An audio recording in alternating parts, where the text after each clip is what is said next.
So part 23 की starting में हम देखते हैं कि मियाओ को रात हो चुकी थी प्रैक्टिस करते करते, इसलिए यूनियन भी अपने हॉस्टल रूम में नहीं गया बल्कि वही विंडो के पास बैठकर मियाओ को देख रहा था। लेकिन जब अचानक मियाओ गायब हो गई तो तब वो परेशान हो जाता है कि आखिर मियाओ कहाँ गई, इसलिए वो उसे ढूंढने निकल गया। एक्चुअली मियाओ का बैटन ट्री में फंस चुका है, इसलिए वो परेशान हो रही थी कि अब मैं इसे बाहर कैसे निकालूं। और फिर जब जैसी बैठकर परेशान होने लगी कि अब भला कौन मेरी हेल्प कराएगा, कि तभी एंट्री हुई यूनियन की, जो कि बोला कि मैं तुम्हारी हेल्प कराऊंगा। और फिर तभी मियाओ को उठा लेता है ताकि वो पैटर्न निकाल सके। मियाओ शॉक रह गई यूनियन के ऐसा करने की वजह से, लेकिन फिर बाद में यूनियन को थैंक्स करती है। यूनियन कहता है इट्स ओके के तभी इन दोनों को काफी सारे डॉग्स की आवाजें आने लगी, इसलिए मियाओ डर जाती है कि कहीं हम पर अटैक नहीं हो जाए। बट यूनियन बोला डोंट वरी, ऐसा कुछ नहीं होगा, मुझे चेक करने दो। और फिर तभी ये सीन कट हुआ और अब हमें दिखाया गया कि मियाओ को एक पपी मिला है जिस पर डॉग्स चिल्ला रहे थे, इसलिए मियाओ बोली कि इसको यहाँ छोड़ना सेफ नहीं होगा, इसलिए मैं इस क्यूट से पपी को अपने साथ अपने रूम लेकर जा रही हूँ। और फिर तभी वो उस पपी को अपना हॉस्टल रूम ले आई, जहाँ शिन एंड वांगी ये दोनों तो काफी ज्यादा खुश हो रही थी। यहाँ तक कि शिन तो ये तक बोलने लग जाती है कि देखो इसकी आईज कितनी ज्यादा प्यारी है, ठीक मेरे कायतो की जैसी। लेकिन सिर्फ लिली थी जिसको ये पपी देखकर प्रॉब्लम हो रही थी, इसलिए वो मियाओ से पपी को छीन कर बाहर छोड़ने जाने लगती है क्योंकि वो रूम खराब कर रहा था। तो तब शिन ने लिली की वीडियो रिकॉर्ड कर ली, ये कहकर कि अगर तुम इसे लेकर गई तो मैं ये वीडियो सोशल मीडिया पर अपलोड कर दूंगी, सभी को ये बताने के लिए कि देखो तुम कितनी ज्यादा रूड हो, यहाँ तक कि एक डॉग को भी बुली करने से नहीं छोड़ती। तो तब लिली को मजबूरन रुकना पड़ा, इसलिए वो मियाओ को पपी वापस कर देती है। जिसके बाद अब हमें नेक्स्ट डे दिखाया गया कि कैसे काइतो वेट कर रहा है कि तभी शिन भी यहाँ आ गई एंड काइतो को देखकर फिर से लेग फ्रैक्चर होने की एक्टिंग करने लगी। काइतो शिन के पास आता है जिससे शिन ने रिक्वेस्ट की कि मेरा एक इंटरव्यू है, प्लीज मुझे वहाँ ले चलो। तो तब काइतो मान गया एंड शिन को अपने साथ लेकर जाने लगा। तो तब लिली इन दोनों को देख लेती है एंड अब क्योंकि लिली को पता है कि शिन का लेग एकदम ठीक है, इसलिए उसने किसी को कॉल की और बोली कि मुझे कहीं से भी काइतो का नंबर ला कर दो, क्योंकि मैं काइतो को किसी का झूठ बताना चाहती हूँ। इसका मतलब लिली का यहाँ मतलब शिन के लेग फ्रैक्चर वाले झूठ से है, जो कि वो काइतो को बताने वाली है। वेल अब हम देखते हैं कि मियाओ फिर से प्रैक्टिस करने लगी, जहाँ उसने खुद को थोड़ा बहुत इम्प्रूव कर दिया था। और फिर जब कैंटीन में गई लंच करने तो तब उसे यहाँ यूनियन बैठा हुआ दिखा, जिसे देख पहले तो वो बहुत सोचती है कि मुझे यूनियन के पास जाना चाहिए कि नहीं, लेकिन फिर बाद में फाइनली यूनियन के पास चली गई। यूनियन भी खुश हो जाता है मियाओ को देखकर, इसलिए दोनों बातें करते हुए लंच करने लगे।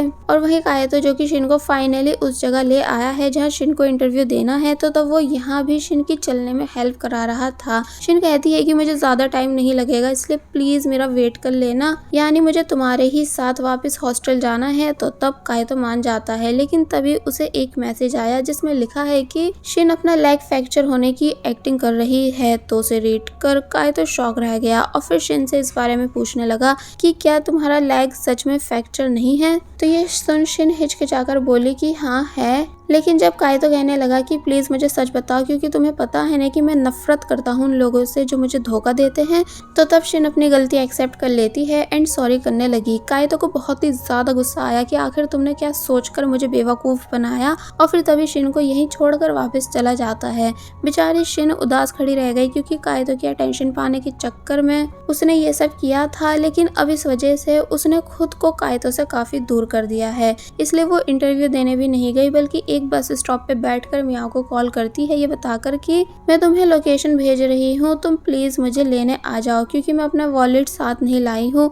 मियाओ कहती है कि हाँ ठीक है मैं आ रही हूँ, तुम फिक्र मत करो। और फिर जब यूनियन को भी इस बारे में बताती है कि मुझे शिन को लेने जाना होगा क्योंकि वो अपना वॉलेट हॉस्टल में भूल गई है, तो तब यूनियन कहता है कि जब तक तुम शिन के पास पहुंचोगी तब तक काफी रात हो जाएगी, इसलिए मैं भी तुम्हारे साथ चल रहा हूँ। तो ये सुन मियाओ मान गई। फिर अब हम शिन को देखते हैं जो कि बहुत ही ज्यादा उदास है, बार बार काइतो के बारे में सोच कर के तभी फाइनली यूनियन एंड मियाओ ये दोनों शिन को लेने आ गए। यूनियन कहता है कि जल्दी कार में आ जाओ, तो तब मियाओ भी शिन को पुकारने लगी, लेकिन जिस तरह से वो यूनियन के क्लोज हुई थी तो उसके ऐसा करने की वजह से वो नर्वस हो गया था। वेल शिन भी कार में बैठ गई, लेकिन वो कुछ बता ही नहीं रही है कि आखिर क्या हुआ है, यानी बहुत ही ज्यादा परेशान है। तो तब मियाओ ने यूनियन को इशारा करा कि वो शिन से बात पूछे। यूनियन ऐसा ही करता है, तो तब शिन ने रोते हुए हुए बता दिया कि आज मैंने एक बार फिर अनजाने में काइतो का दिल तोड़ दिया है। और फिर तभी यूनियन के शोल्डर पे हेड रख के काफ़ी बुरी तरह रोने लगी। यूनियन शिन को चुप कराता है कि तुम फिक्र मत करो, सब ठीक हो जाएगा। तो तब मियाओ को भी शिन की काफ़ी ज़्यादा फिक्र होने लग जाती है। अब हम देखते हैं कि काफ़ी देर हो चुकी है, इसलिए मियाओ सो चुकी थी, लेकिन जब जैसी उसने भी अपना हेड यूनियन के शोल्डर पे रख लिया तो तब यूनियन एकदम फ्रीज बैठा रह गया, यानी उसको अच्छा फील होता है, एकदम डिफरेंट। साथ ही निंग की वो बातें भी याद आने लगी जब उसने कहा था कि क्या तुम सच में मियाओ को अपनी सिस्टर समझते हो। रेडियो पर टाइमिंग बताई जा रही थी, जिसे सुनते हुए यूनियन मन ही मन कहने लगा कि ठीक 9:30 पर मुझे रियलाइज हुआ कि मैं मियाओ को हद से ज्यादा लाइक करने लगा हूँ, इसलिए उसके छोटे छोटे एक्शन भी मुझे इफेक्ट कर जाते हैं। अब नेक्स्ट डे हम देखते हैं कि यूनियन वापस से विंडो से मियाओ को देख रहा है, तो वहीं आज finally Miao bat and catch कर लेती है। तो तब मिस को बहुत ही ज्यादा खुश हुई, इसलिए बोलने लगी कि देखा, मुझे पता था कि तुम कर लोगी। मियाओ भी खुश हो जाती है और फिर जब उसने फाइनली एक बार फिर परफेक्ट कैच करके दिखाया कि तभी ये सीन यहीं कट हुआ और अब हमें बैट एंड मार्चेंट रैली दिखाई जाती है, जहां मियाओ बहुत ही ज्यादा अच्छे से रेडी है, यानी अच्छी दिख रही थी एंड एकदम परफेक्ट वॉक कर रही थी बैटन को मूव करते हुए। तो तब सभी लोग उसके लिए क्लैपिंग करने लगे और चेयर अप भी कर रहे थे।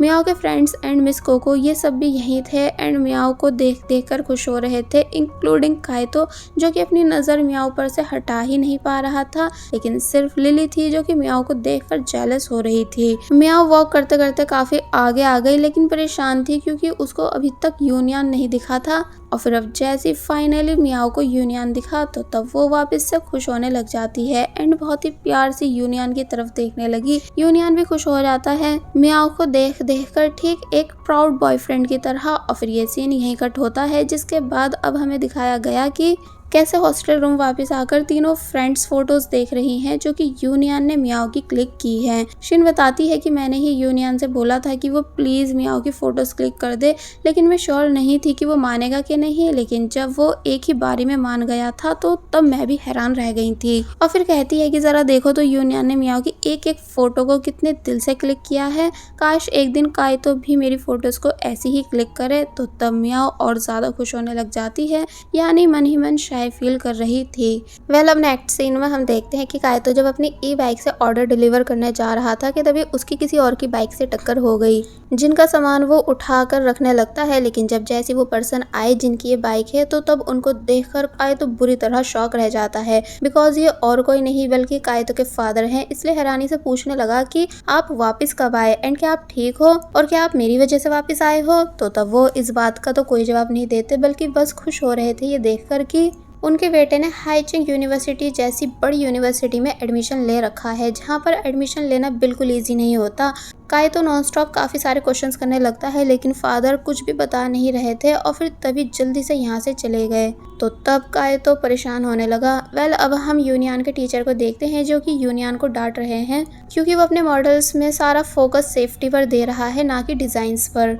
इसलिए कहते हैं कि बहुत जल्द कंपटीशन स्टार्ट होने वाला है, अगर अभी तुमने अपनी गलती को ठीक नहीं किया तो आगे प्रॉब्लम हो जाएगी। तो तब इन सभी बातों को सुनकर यूनियन रूफटॉप पर आ गया फुल फोकस के साथ वर्क करने के लिए कि तभी उसको किसी के आने की आवाज़ें आई और पता चला कि ये और कोई नहीं बल्कि मियाओ है। एक्चुअली मियाओ उसी डॉग को अपने साथ लाई है ताकि ये अब रूफटॉप पर रह सके, क्योंकि उसके हॉस्टल रूम्स की चेकिंग हो रही थी। यूनियन छुप छुप कर मियाओ को देखने लग जाता है एंड स्माइल कर रहा था कि मियाओ कैसे पपी से बातें कर रही है। और फिर फाइनली मियाओ के सामने आ गया तो तब मियाओ शॉक रह गए यूनियन को देखकर, जिसके बाद अब दिखाया गया कि दोनों बैठकर बातें कर रहे हैं, जहां मियाओ बता रही है कि अब उसका पपी इस रूफटॉप पर रहेगा। यूनियन पपी का नेम पूछने लगा, जो कि जब जैसे मियाओ ने बताया कि यूनियन, तो तब यूनियन शॉक रह गया कि तुमने इसका नेम मेरे नेम पर रखा है। मियाओ एक्सप्लेन करने लगती है कि हाँ इसलिए क्योंकि मुझे ये नेम काफी ज्यादा पसंद है, तो सिर्फ इस वजह से। तो तब यूनियन हंसने लगा। अब यूनियन बताता है कि वो यहाँ इसलिए आया था ताकि फुल फोकस के साथ वर्क कर पाए, बिकॉज उसका वर्क ठीक नहीं जा रहा है। और फिर बताता है कि मैं एक अम्यूजमेंट पार्क डिजाइन कर रहा हूँ। तो तब मियाओ बोली कि मैं भी अब इसी चीज पर सर्च करूंगी एंड जो भी कुछ मुझे आइडियाज आएंगे मैं वो तुम्हें बता दूंगी। तो तब यूनियन खुश हो जाता है ये देख कर कि मियाओ कैसे उसकी फिक्र करती है, जिसके बाद अब हम देखते हैं कि ये दोनों यहाँ से वापस जा रहे हैं, क्योंकि मियाओ ने जो भी कुछ प्रोडक्ट्स ऑर्डर किए थे वो सब आ चुके हैं, इसलिए वो यूनियन को बाय बोल के चली गई। जिसके बाद अब हम देखते हैं कि वांगी एंड मियाओ पार्सल्स को चेक कर रही थी कि तभी काइतो भी इनकी साइड में आकर बैठ गया, जिससे वांगी ने पूछा कि शिन कहाँ है। तो तब वो कहने लगा कि शायद इंटरव्यू देने गई होगी, क्योंकि आज उसका सेकंड इंटरव्यू था ना। तो तब वांगी बोलती है ओके, लेकिन तभी काइतो कहने लगा कि एक मिनट, तुम मुझसे उसके बारे में क्यों पूछ रही हो, यानी तुम उसकी दोस्त हो ना, इसलिए खुद अपनी फ्रेंड की खबर रखा करो। बाय द वे, जब ये दोनों फ्रेंड्स सामान चेक कर ही रही थी कि तभी पता चला कि कुछ टूटा हुआ आया है, इसलिए वांगी कहने लगी कि तुम्हें डिलीवरी मैन की कंप्लेंट करनी चाहिए। मियाओ मना करती है कि नहीं कोई बात नहीं, लेकिन जब वांगी ने उस डिलीवरी मैन का नाम रीड किया जो कि और कोई नहीं बल्कि काइतो के फादर हैं, इसलिए काइतो बुरी तरह शॉक रह गया एंड मोबाइल छीन कर अपने डैड की सभी डिटेल्स देखने लगता है कि वो कहाँ कैसे वर्क कर रहे हैं। वांगी एंड मियाओ दोनों कुछ भी समझ नहीं पाती और फिर तभी काइतो मोबाइल वापस करके यहाँ से चला जाता है बिना किसी को कुछ भी एक्सप्लेन करे। वेल, अब हम मियाओ की मॉम और सिस्टर याओ को देखते हैं जो कि रेडियो पर हाईचिंग यूनिवर्सिटी की न्यूज सुन रही हैं। और फिर जब जैसे मियाओ का नेम आया फैशन डिजाइनिंग डिपार्टमेंट के साथ, तो तब इनको पता चला कि मियाओ ने मेजर चेंज करा लिया है, वो भी बिना किसी को बताए, इसलिए मॉम गुस्सा होने लग जाती हैं। और वही मियाओ जो कि रात में यूनियन के लिए एक शर्ट रेडी कर रही है, तो यहाँ वो साथ में अम्यूजमेंट पार्क के बारे में भी सर्च कर रही थी ताकि यूनियन को कुछ आइडियाज दे सके कि तभी उसे अपनी मॉम का मैसेज आया जो कि मियाओ को घर बुला रही हैं, ये कहकर कि हम तुम्हें काफी ज्यादा मिस कर रहे हैं, तुम्हारे लिए एक सरप्राइज भी है, इसलिए जल्द से जल्द घर वापस आ जाओ। बेचारी मियाओ खुश होने लग जाती है मैसेज को रीड करके, क्योंकि उसे क्या ही पता कि मॉम को मेजर चेंज कराने वाली बात पता चल चुकी है, जिस वजह से अब उसे घर जाते ही डांट पड़ने वाली है। वेल, अब हम देखते हैं कि यूनियन एक बार फिर रूफटॉप पर है एंड डॉग के साथ खेल रहा था। और फिर जब जैसे उसे पता चला कि मियाओ आ रही है, तो तब वो जल्दी से छुप जाता है। मियाओ परेशान हुई ये देखकर कि आखिर मेरा डॉग कहाँ गया, यानी वो यहीं पर तो था, इसलिए उसको ढूंढने लगी कि तभी वो समझ गई कि जरूर यूनियन भी यहीं पर है, जिसने डॉग को छुपाया होगा। इसलिए पहले मियाओ ने यूनियन को आवाजें दी और फिर यूनियन के पास आकर पूछने लगी कि प्लीज बता दो कि मेरा पपी कहाँ है। तो तब यूनियन उस पपी को अपनी हुड से बाहर निकालता है, ये बोलते हुए कि देखो तुम्हारा यूनियन मेरे पास छुपा हुआ था। मियाओ इम्प्रेस होने लग जाती है यूनियन को देखते हुए, यानी कि इस टाइम मियाओ को पपी से ज़्यादा यूनियन क्यूट दिख रहा था। जिसके बाद ये सीन यहीं कट हुआ और अब हमें दिखाया गया कि मियाओ यूनियन से कह रही है कि वो उसे कहीं लेकर जाना चाहती है, जिस बात के लिए यूनियन मान गया। और फिर तभी मियाओ यूनियन को अपने साथ चिल्ड्रन अम्यूजमेंट पार्क ले आई, ये बोलकर कि देखो यहाँ से तुम आइडियाज़ ले सकते हो कि तुम्हें अपने मॉडल में क्या क्या चीज़ें चेंज करनी है और किन किन चीज़ों को ऐड करना है, बिकॉज रूल नंबर 1 की कुछ भी बनाने से पहले हमें उसे एक्सप्लोर करना चाहिए। यूनियन खुश हो गया ये देखकर कि मियाओ कैसे उसकी हर एक चीज़ की फिक्र करती है, इसलिए दोनों डिसाइड करते हैं कि वो यहाँ पर राइड्स को भी इंजॉय करेंगे। लेकिन तभी मियाओ को वांगी की कॉल आई, जिसने बताया कि फिर से चेकिंग स्टार्ट हो गई है एंड क्या पता इस बार रूफ टॉप को भी चेक किया जाए। तो तब मियाओ यूनियन को सॉरी करने लगी कि आप प्लीज़ खुद से ये पूरी जगह देख लो, मुझे अर्जेंटली जाना होगा। तो तब यूनियन कहता है कि कोई नहीं, हम नेक्स्ट टाइम यहाँ आ जाएंगे एंड मुझे तुम्हारे लिए बैलून बाय करने दो ताकि हमारा आज यहाँ आना वेस्ट नहीं जाए। तो तब मियाओ खुश हो गई। जिसके बाद अब हम देखते हैं कि यूनियन मियाओ के आने का वेट कर रहा है, साथ ही उसने मियाओ के लिए मियाओ का फेवरेट डोरेमोन वाला बैलून भी बाय कर रखा था। मियाओ जल्दी से यूनियन के पास आई पपी को हाइड करते हुए और बोली कि चलो चलें। तो तब यूनियन पूछता है कि पर कहाँ। तो तब मियाओ ने बताया कि मेरे घर, क्योंकि अब सिर्फ वहीं पर मैं अपने पपी को रख सकती हूँ, वैसी मॉम मुझे मिस भी कर रही हैं। तो तब यूनियन कहता है कि चलो ठीक है चलते हैं, लेकिन मुझे टाइटली पकड़ के बैठना। मियाओ मान गई, लेकिन अभी भी वो सही से यूनियन को पकड़ के बैठ नहीं पा रही थी। जिसके बाद ये दोनों पपी को लेकर यहाँ से जाने लगे। मियाओ बहुत ही ज्यादा खुश नजर आ रही थी एंड यूनियन भी काफी ज्यादा खुश था, यानी कि ये दोनों इस मोमेंट को फुल एंजॉय कर रहे थे। और बस फिर इसी सीन के साथ पार्ट 23 यहीं पर एंड हो जाता है।